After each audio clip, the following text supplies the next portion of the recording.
भाजी घ्या भाजी, ताजी पाले भाजी,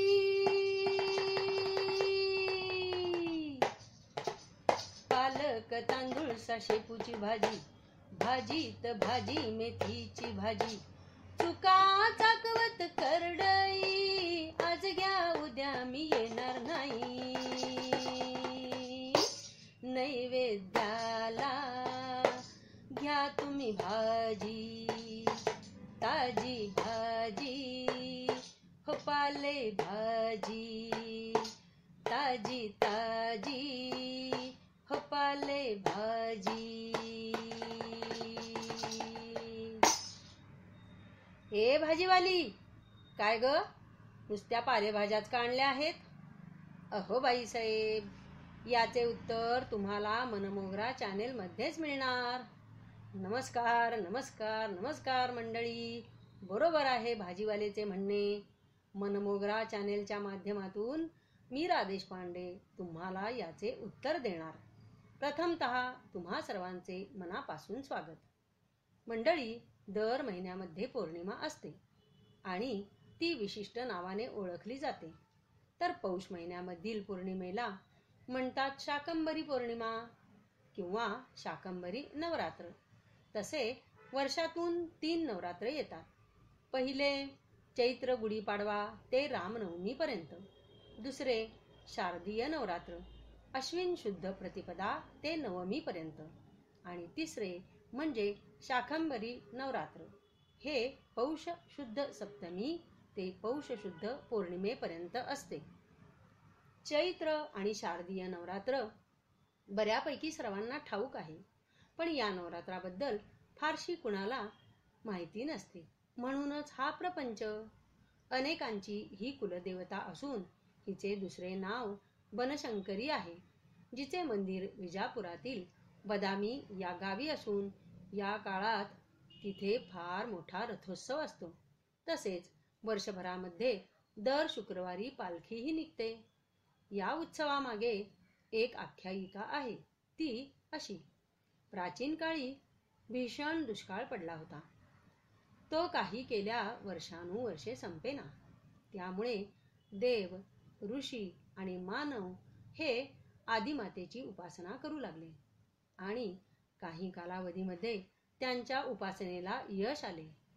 देवीच्या कृपेने दुष्काळ संपला, निसर्ग बहरला. यामध्ये सर्वात आधी उगवल्या त्या पालेभाज्या, ज्याला शाक म्हणतात.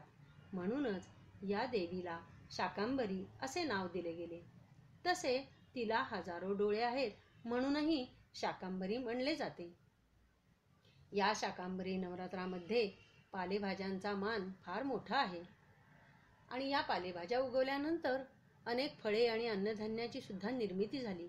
त्यामुळे नैवेद्यामध्ये याचा सुद्धा समावेश असतो. श्री सप्तशृंगी गडावर या उत्सवाचे आयोजन करण्यात येते. तसेच उत्तरेमध्ये सुद्धा शाकंभरीचे नवरात्र करण्यात येते. या देवी सर्वभूतेषु क्षुधा रूपेण संस्थिता, नमस्तस्यै नमस्तस्यै नमस्तस्यै नमो नमः. म्हणजेच कोणत्याही प्रकारची क्षुधा अर्थात भुकेचे निवारण करणारी माता.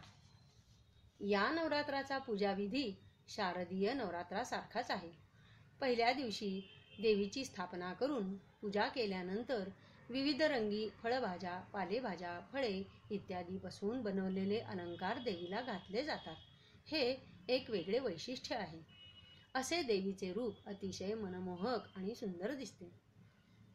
ज्यांच्याकडे कुळधर्म, कुळाचार आहे, तर पहिल्या दिवशी खीरपुरी आणि त्याच्याबरोबरच इतर अनेक पदार्थाचा नैवेद्य दाखवला जातो. एखादे लोक उपास करतात. तसंच रोज वेगवेगळ्या पक्वान्नाचा नैवेद्य असतोच, पण प्रामुख्याने रोजच्या नैवेद्यामध्ये पालेभाज्यांचा समावेश केलाच जातो. तर पौर्णिमे दिवशी मात्र कमीत कमी 60 किंवा 108 भाज्या, 60 प्रकारच्या कोशिंबिरी, 26 प्रकारचे इतर पदार्थ असा महानैवेद्य दाखवला जातो. यातून निसर्गाशी नाते दृढ होते. थंडीच्या दिवसात मनुष्याला आवश्यक असणारे पौष्टिक पदार्थ या निमित्ताने पोटात जातात आणि अनेक जणांना या प्रसादाचा लाभ घ्यायला जेवायला बोलवले जाते. आज स्त्रियांना एवढा वेळ नाही, पण त्यातल्या त्यात महिला थोडक्यात का होईना हा कुळाचार करतात. पूर्वीचा काळ वेगळा होता. मनुष्यबळ असून अनेक स्त्रिया घरी होत्या. आणि पहा, शेवटी हे नियम, परंपरा, रूढी ह्या आपल्या जीवनाला सुयोग्य वळण मिळावे म्हणूनच तर आहेत. तेव्हा हा उद्देश लक्षात घेऊन भक्तिभावाने देवीला अर्पण केलेला नैवेद्य ती स्वीकारते आणि कसलीही कमतरता आपल्याला पडू देत नाही. शेवटी ती आपली आईच आहे. आपल्या लेकरांची चूकभूल पदरात घेते, पण आपण मात्र तिच्या प्रती आदरभाव ठेवला पाहिजे. असे पूर्ण विचाराचे चांदणे मनात उगवले तर खऱ्या अर्थाने ही शाकंभरी पौर्णिमा साजरी होईल. काय मंडळी, मग तुम्हीही माझ्या मताशी आहात ना सहमत? तर असेच व्हिडिओ पाहण्यासाठी मनमोगरा या चॅनेलला करा लाईक, शेअर आणि सबस्क्राईब. भेटूया पुन्हा. Bye bye. Bye bye.